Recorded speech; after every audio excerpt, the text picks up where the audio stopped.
Collin, I want to get your take on some of the comments that George Borey was saying, basically that we have pulled a lot of those returns in the triple C space specifically back into 2019. Do you see that as being the case? We do. We think it's going to be very difficult to mimic the returns we saw this year in the credit markets, especially in high yield. We've gotten to a point where spreads are very low, prices are very high.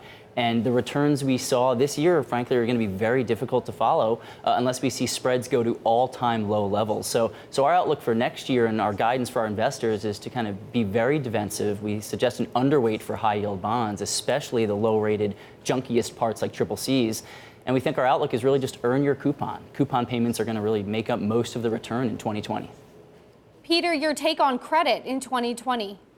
We came into December looking for this kind of squeeze across the board, whether it's in triple B down to triple C. So I think the first step now is figure out which credits benefited maybe unfairly by the squeeze, start selling those, right? There is going to be a return to weakness for those weaker credits. Having said that, we like cyclicals, we like autos, we like commodities. There's certain names that I think were beat up, left kind of for dead, that are started to come back. I think those can continue. So it's going to be very difficult for managers to figure that out, but I think that's what you're supposed to be doing with your portfolio right now. Figuring out which of those weak names are underpriced and still have more upside, keeping those or even adding to them, and then just taking profits or cutting losses on some of those names that had a surprising rebound.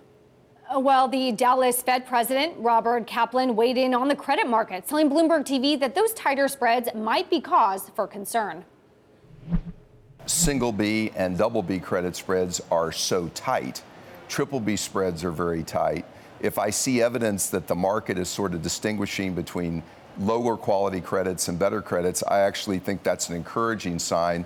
My bigger worry is you've got increasing PEs, you've got historically low cap rates, you've got very tight credit spreads, and I'm just keeping a close eye on excesses and imbalances. John, do you agree with the Fed president there? Tight spreads cause for concern? One thing he highlighted that is true is that there has been some differentiation this year. Higher quality has outperformed. Triple Cs have lagged. They have a little bit of recovery in December, but still, disappointing performance this year relative to the broader market. And I think that's an important point. In that environment, managers that have the ability to do the fundamental credit work and differentiate between names and between sectors are really best positioned to outperform. And our team's done a great job on that this year, and I think that'll be the key going forward is to do that differentiation that President Kaplan's talking about. It's not just about buying the highest yielding bonds and waiting for them to tighten. You have to do the differentiation, and you have to be a fundamental manager to really perform well in that environment. Collin, what is the high yield market telling you with spreads at 326 down from just 550 a year ago? Well, it's telling us that investors just aren't being compensated that much for taking on the risk that high yield bonds offer.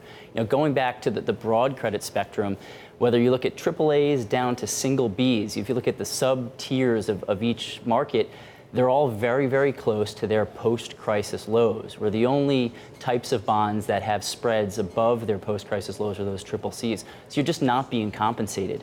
Now, with high yield especially, it's not out of the ordinary to see these hiccups and see spreads move up sharply, whether it's 100 basis points, 150 basis points. So the lower they are, there's just less of a buffer for investors to kind of offset some of that.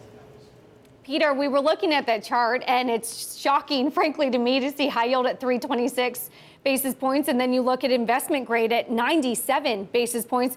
What looks more overvalued to you? I actually am fairly comfortable with credit here. And one of the things I do is I like to go, we all talk about reversion to the mean, right? We talk, tightest it's been since the crisis. If you go back to the early 1990s, we spent all the 90s roughly at these credit spread levels, spent most of the 2000s at these spread levels. I think it's going to turn out that investors were way overcompensated to take investment grade credit risk for the past 6 or 7 years, maybe longer. And I think we could normalize around here. I think we're going to see a world of triple B credits where single A's move down to triple B holds at triple B, and we start finally maybe seeing if we get a recovery in the economy economy. Double B is getting upgraded. I think we're all going to look back and say, what was all the concern about triple B spreads? They're fine here. You're probably being compensated. Very few names get in trouble. We saw this year as companies went through what we were calling the debt diet, how quickly companies that got in trouble at the investment grade level could turn themselves around, maintain that credit rating. So I'm comfortable. I think we're probably not going to see a ton of spread tightening from here, but I don't think we're going to go back to a lot of widening, which is why I keep coming back. People are going to have to gravitate and find the opportunities in those beaten up cyclicals, the names that fell behind that were undervalued, because I think people are going to be searching for yield, and that's where they're going to find it, is in those kind of names that were left for dead that come back.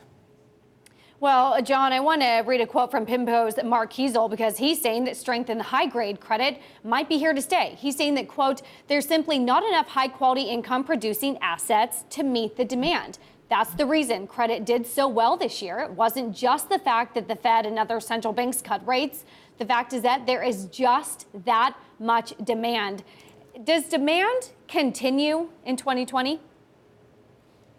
Yeah, so I think the Fed is a big component of this. You know, obviously their accommodative policy moves this year will lengthen the cycle, and that's reducing one of the major risks to credit, is, you know, reducing the recession risk. Another thing the Fed has done by bringing down rates is reduce the hedging cost for foreign investors who want to buy credit. So you've seen big foreign participation, and I think both of those are positive. So yes, the Fed is definitely part of the pro-credit story. But again, I just want to come back to this idea that there is differentiation within the credit market, and fundamental managers can take advantage of that.